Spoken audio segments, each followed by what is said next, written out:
So you might say that this is a retake. About half an hour ago, I decided I would go live and answer some questions that you posed to me. And we did that, except when I listened to it back, I noticed that the internet reception was really poor. So rather than have you listen to voices going in and out and fuzziness, I thought, let me just do this over again. This video will not be edited, so please accept my apologies in advance because there might be some points of blank. Anyway, my name is Carolyn Chebaro, and welcome to my YouTube channel, where my goal is to inspire you and to motivate you and to get you to look at things just a wee bit differently, all on a journey to creating a simple life for yourself. Now, as I mentioned a couple of weeks ago, I asked questions about what you want to know more about me. And I got some questions, and then over the course of the couple of years that I've been doing this, I have also received other questions from you. So I picked out several of them, and I'm going to answer those questions for you. So first on my list, the question is, I always mention I live in South Florida, but where exactly do I live in South Florida? I live between Fort Lauderdale and Miami, and just a little bit west. It takes about 20 minutes to get to the Atlantic Ocean. I live in a place called Davie, and Davie is just the suburbs. It's very rural. There are canals that go back and forth into the ocean. And there are horses that trot along those canals with people on top, of course. And so it is a very, very rural area. It's a country town with a lot of universities and colleges that have there's a great library there, which I frequent a lot. I haven't lived here all my life. I've spent my youth living in Europe, and I have lived in Switzerland, and I've lived in England, and I've lived in Northern Ireland. When I say my youth, it was my latter teenage years, my 20s, and my 30s. And so that has had a great influence on me. I moved back here when my mother was turning 60. And so my sister and I decided that we would surprise her for her birthday. And my sister at the time was living in Los Angeles, and I was living in London in England. So we met halfway, so to speak, in Florida, and we surprised my mother for sure. And, and at the time, I remember thinking, oh my gosh, my mother's 60 years old. She's old. I need to come back and take care of her. And now when I think about that, I really laugh because I'm going to I'm 62 at the moment, and in December I'll turn 63. So I don't know what I was thinking. And I will say that that decision to come back was something that I had regretted for a long, long time. But I can't change anything, and at the end of the day, it was the right thing to do, and it was my path. So that is how I got here, and that's a little bit about my life and where I live. So my family, and I've never had children. I am not the type of woman that gets weepy about it. I have just accepted it. I just think, again, that that's my path. As you know, I do have Miss Evie, so she's my responsibility. And I do have a turtle, 21 years old, Henrietta. And so certainly they're not children, but they are my responsibility, which I take very, very seriously. But I have never had children. It's something that I don't regret because that wasn't my path. That wasn't the way I was to lead my life. So acceptance. I do have a sister who I mentioned. She actually married a Brit, and she lives in South Wales. She lives in a town called Bridgend, which is just outside the capital of Cardiff. She has two sons, and One of my nephews lives in Manchester in England. He's at university.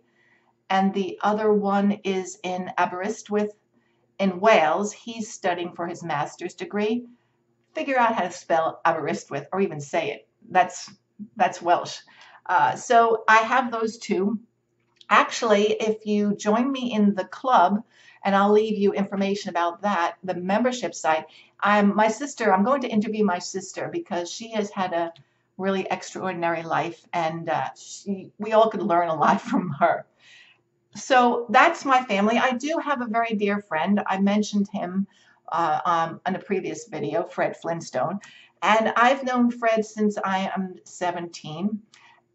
So he really is part of my family.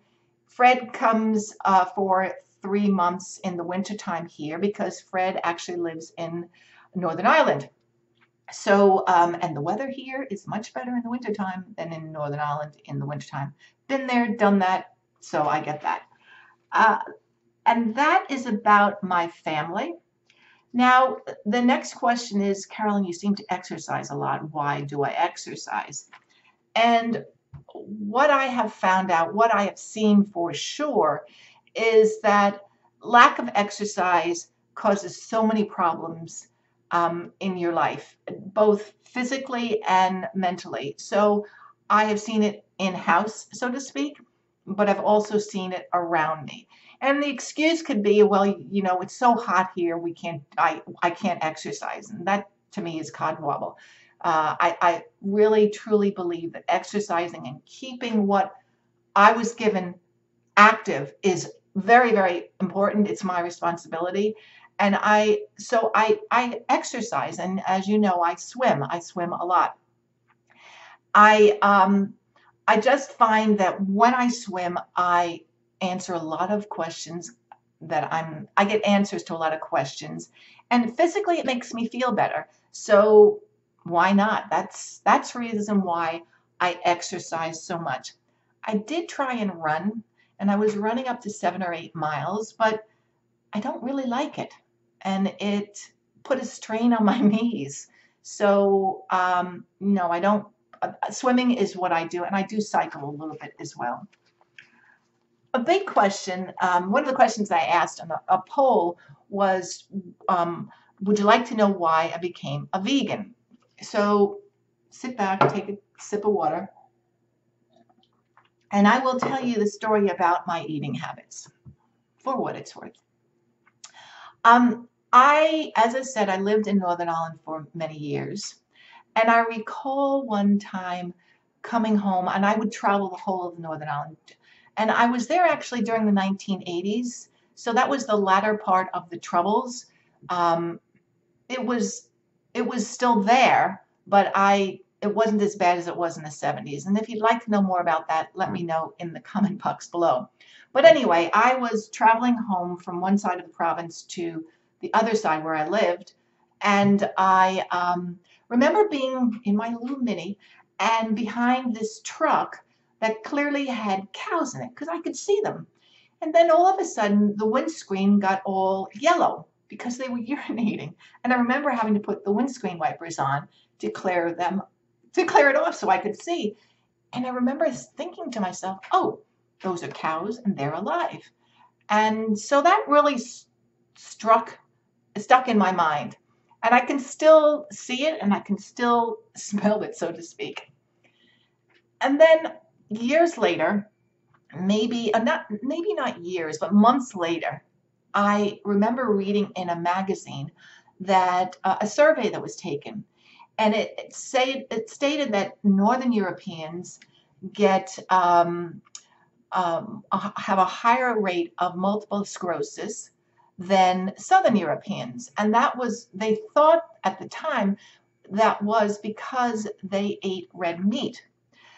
Northern Europeans, red meat. Southern Europeans, no red meat. And Northern Europeans, more cases of multiple sclerosis.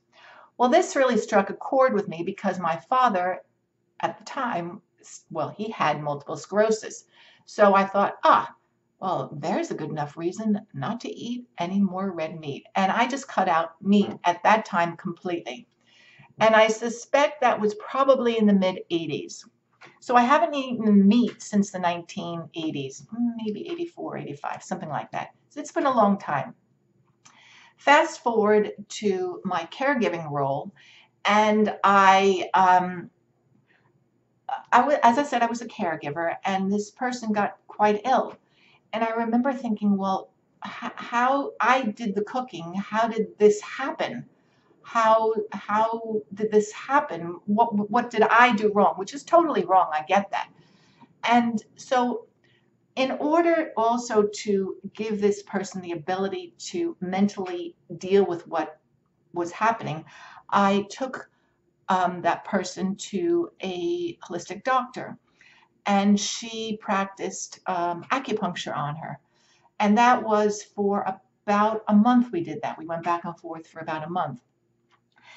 At the holistic doctor's office, which was so peaceful, there was a library. So I would read when I wasn't sitting watching the needles being inserted. And I got this book on, I read this book about being a vegan. And I did a video about it. I can't show you the book because I gave the book away, but it really, really made an impression on me. So after we left that office, I went and bought the book. I think you had to buy it in a store too. I don't even think there was Amazon and delivery or Barnes and Nobles, but I had to buy the book.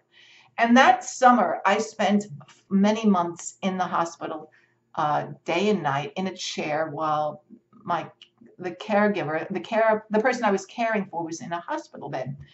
And I read that book, and I got one of those lights that actually you can put on the book so you can read at night. And I read that book and many books on being a vegan. And it taught me that what we were traditionally told about how we should be eating meat and the five peer food groups wasn't necessarily true. And also, the book revealed that how we're treating the soil and the animals, that is, we're not treating them the way that God wanted them to be treated, and so the illness is being passed down from them. Whether you choose to believe this is right or wrong, this is what I read, and this is what I truly believe. So I again gave up all dairy. As I like to say, anything with an eyelash, I don't eat. Anything that was born with an eyelash, I don't eat. And that's why and how I became a vegan. And I must say, I'm strong. I feel very healthy. I exercise. At the time, I lost a whole slew of weight. I haven't put that on. I never diet or worry about what I eat or in terms of weight, because I just eat what is best for me. And I've learned along the way, and I've followed certain vegans on YouTube for recipes, because that's how I started. I went and bought books, recipe books on how to have this lifestyle, this journey of eating just vegetables. And that is it. So first I became a vegetarian, and then I slipped into becoming a vegan.